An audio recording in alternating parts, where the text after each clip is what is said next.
Pittsburgh to win another one. And the Steelers had a busy offseason with that same goal in mind. Outside of signing Rodgers, Pittsburgh also traded for DK Metcalf and gave a huge extension to TJ Watt. They hope this will be enough to earn their first playoff win in 8 seasons. The Steelers will start their campaign with Rodgers returning to MetLife to take on his former team, the New York Jets. Across from him will be Justin Fields, who's also facing his former team in the Steelers. How about them apples? Mike T joining the party. Great to have you here with us. Good to be here. Stephen A., I'll start with you. How fast of a start do the Steelers need to get to this season? Well, I definitely think they need to get off to a strong start because, when you've got the Jets, the Seahawks, and the New England Patriots in your first 3 weeks of the NFL season, and you're going to struggle with them, what the hell are we to believe from that? We're certainly not going to believe over the next 13 to 14 games or so that you're going to be any better if you struggle in those 3 games. So I think it's important that they get off to a strong start. And I think it's good for them psychologically, having Aaron Rodgers as your new quarterback and getting off to a strong start puts them in a position to feel even more confident about him moving forward. This is a team that hasn't won a playoff game since 2016, and we know that, and that's really what this comes down to. We know that the Cincinnati Bengals and the Baltimore Ravens are considered the 2 best teams in the AFC North, not necessarily in that order. And so for the Steelers to make some noise, I definitely think it's going to be important for them to start off a little bit strong. You've got Metcalf, you got a new wide receiver, Pickens is gone. You kept some other pieces there. Freiermuth is still there. Warren is still there in the backfield, even though Najee Harris is gone. So you've got some familiar pieces in there, but it all starts with Aaron Rodgers and what he and Metcalf are going to be able to do. And if they start off strong, I think that'll go a long way towards producing a positive season. Mike T? Yeah, look, we talked about this yesterday. Look, over the last 3 years, guys, there's only 4 quarterbacks that have a worse QBR than Aaron Rodgers. And we're going to see a litmus test early, guys, when you think about he's going to go up against Sam Darnold and Justin Fields. So obviously a lot of Jet connections here between those 3 quarterbacks. But to me, Aaron Rodgers has to show not what he's done, which is an all-time great, 4-time MVP, Super Bowl winner. It's more about what he's going to do. And again, guys, in the history of pro football, only 2 quarterbacks to start a playoff game, 42 or older. So I think he has to get off to a good start to earn the trust and respect of his teammates. And, boy, those first 2 games to me are going to be really interesting. RC? Yeah, Molly, can I take your seat for a second and ask you a question? Of course. How many friends or fans do you believe you have that just never support you? Do you have any people that you consider a friend or a fan that consistently goes against you or says negative things about you or doesn't support you? I mean, if they're your friend, they're supporting you if they're a real friend. Yeah. And if they're a fan, a lot of times the fans support too. That's how they become a fan. Because what I can't get is how Stephen A. continues to call himself a Steeler fan and be such a hater. Like, the fact that during his beautiful, eloquent response, he goes, well, everybody believes that the Bengals and the Ravens are better. Who believes that? Are the Baltimore Ravens one of the top teams in the NFL? Absolutely. I'll give you them. But last I checked, a Cincinnati Bengal team that looked extremely similar to this one was sitting at home when the Pittsburgh Steelers were playing in the playoffs last year. So you're telling me that we should expect Mike Tomlin to be walking into training camp and saying the standard is the standard, but we have no standard that we think we can be better than the Cincinnati Bengals, a team that didn't go to the playoffs last year and can't sign their best defensive player?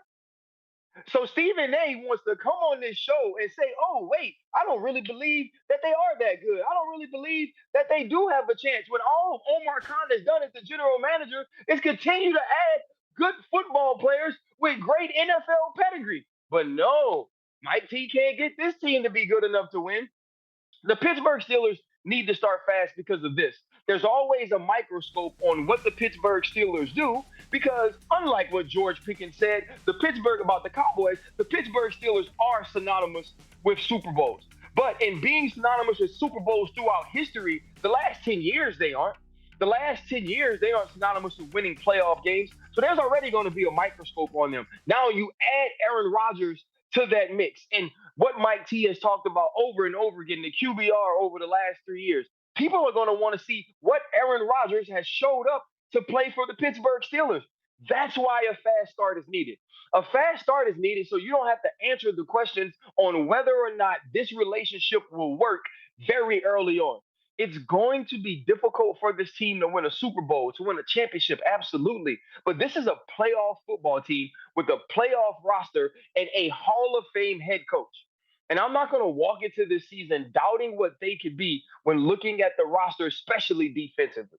So, Stephen A., are you not a real Hater. friend or a real fan? You know, listen, Ryan's full of it, okay? I'm not letting him get away with that. Here's the thing, it's hilarious, you know what I'm saying? I mean, they ain't won a playoff game since 2016, and I'll point out that fact, and I'm hating, as opposed to pointing out a fact that is undeniable. The standard that is the standard hasn't been met, and we all know that. We love Mike T. I love Mike T. I think he's a great coach and a great guy. Nothing but love for him. But damn it, I want a playoff victory. I'm a Yankees fan. I want a World Series. I'm a Knicks fan. I want a berth to the final. I want a championship. I ain't had in 1973. Me pointing that out ain't hating. Me pointing that out is a frustration that rakes through the core of a fan base. And by the way, Ryan Clark, RC, Mr. Pivot himself, just pivoted like nobody else can, okay?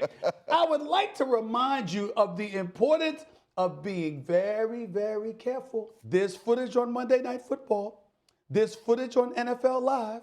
There's footage on Get Up. There's footage on First Take. And I can assure you, I can pull out some clips of you hating, whether it's on Aaron Rodgers or a Pickens or somebody else that was on the Steelers or is on the Steelers. I'm the one that said Aaron Rodgers is a bad man, and I believe in him. I didn't hear you saying that. Let me tell you something right now. Be very, very careful, Ryan Clark. I got clips now. I got clips, and I'll play them. Don't you start with me. Don't you start. Hey, Come on, man. I have said nothing but glowing things You about sure? Aaron Rodgers You since sure he about that? became our quarterback. You sure? I said since he became our quarterback. Really? You I sure have about said that? Nothing You but sure about glowing. that? Listen, America, listen to me. That's a technicality. I believe in Aaron Rodgers. That's a technicality. I believe. RC. Oh yeah. Now you said that. But what did you say the day before he arrived with the Steelers? The 24 hours earlier. What did you say then? Hey, You see what I'm saying? Stephen A, Come on this now. is not a relationship. No, this is not a relationship where you get to bring up old stuff. See, that's what happened when people aren't getting what they want out the present conversation. They want to bring up old stuff. We got to move on from those past traumas. We need to heal.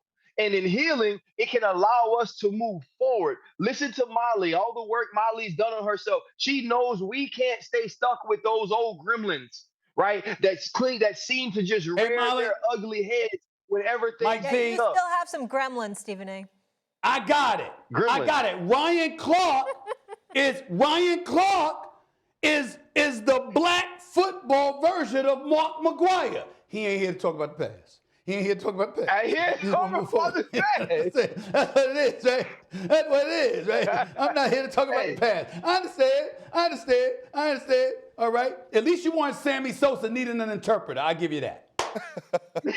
Mike T, I'll give you the final word on All right. this. Speaking of old guys, that's what the Pittsburgh Steelers defense is. They have 4 starters that are over 30. Jalen Ramsey, Darius Slay, Cam Hayward, and TJ Watt. They got to get off to a fast start because that defense may wear down during the season. So we're going into the season. Oh, well, now we've been down on the defense, too. This isn't looking good for y'all. I'm just saying, like, an older defense typically doesn't get better during the season. Mike T's not feeling the Steelers. Yes, I want to ask Ryan, before we go to break, I wanted to ask Ryan this question real quickly in all seriousness. I was really sad that they lost, they gave away Minka Fitzpatrick. I loved him on the Pittsburgh Steelers. I like Jalen Ramsey a lot, but damn, that's a lot. How do you feel about Jonnu Smith and Jalen Ramsey being on the Steelers instead of Minka Fitzpatrick? Yeah.